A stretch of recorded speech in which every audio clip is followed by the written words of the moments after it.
ugu qaalisan qofkeenu maal gashan karo waxay tahay nafsadiisa. Qaabka ugu fiican ee qofka nafsadiisa ku maal gashan karana waxay tahay inuu kobciyo maskaxdiisa. Sida ugu fiican ee qofka maskaxdiisa ku kobcin karana waxay tahay inuu wax barto, inuu waxbarasho joogto ah oo barto.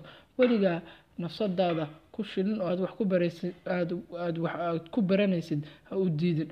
Weligaa nafsadaada ha u diidin hal shay oo aad ku horumarin kartid. Ogolow inaan 3 qodob kula wadaago. 3 qodob oo aad ku kobcin kartid maskaxdaada iyo aqoontaadaba. Qodobka koowaad wuxuu yahay qof walba oo aad la kulantid wax ka baro. qof walba oo aad la kulantid maaha inaad tirahdid kan waa ka aqoon badan tahay, kan waa ka caqli fiican tahay, kan isaga ka dimisan maahan. Qofka hadduu jaahil yahay oo waxba baran oo uusan waxba uusan samayn, qof wax waa ka baran kartaa.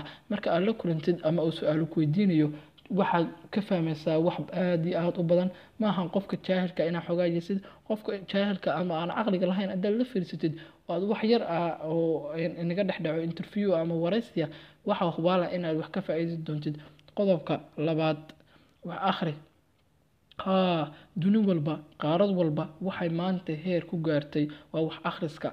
Waxa maanta lagu kala haray waa wax akhriska. Wax akhriska inaad jeclaato waa wax aad iyo aad u muhiimsan.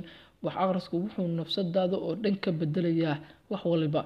Waxaa jiray cashar aan soo dhigay channel-ka oo ahaa sideed ku jeclaan kartaa wax akhriska. Hadba dib waa ugu laaban kartaa walaalo.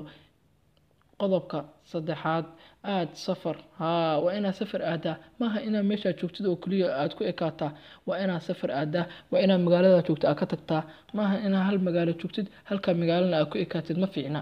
waa inaad halka magaalo aad ku ekaan. waa inaad waayo arag iska dhigtaa. maanta magaalada aad joogtid waa inaad markaa waxbarashada lagu fasaxo oo kaleeto waxbarashada markaa dhigatid. hadda Soomaaliya waxbarashada kala bilood waxbaa la fasaxa.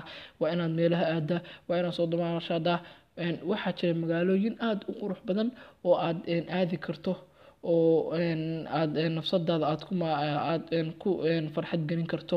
maaha inaad magaalada joogtid oo kaliya inaad iskaga ekaataa.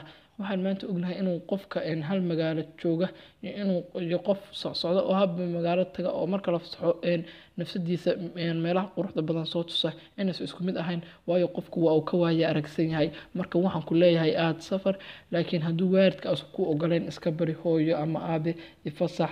nafsadu waxay u baahan tahay inaan meel fiican aan tago, indhahayga aan meel fiican kusoo doogsado. wassalaamu calaykum waraxmatullaahi wabarakaatu. fadlan haddaad channel-ka ku cusub tahay waxaan kaa codsanayaa inaad channel-ka saarto subscribe. sidoo kale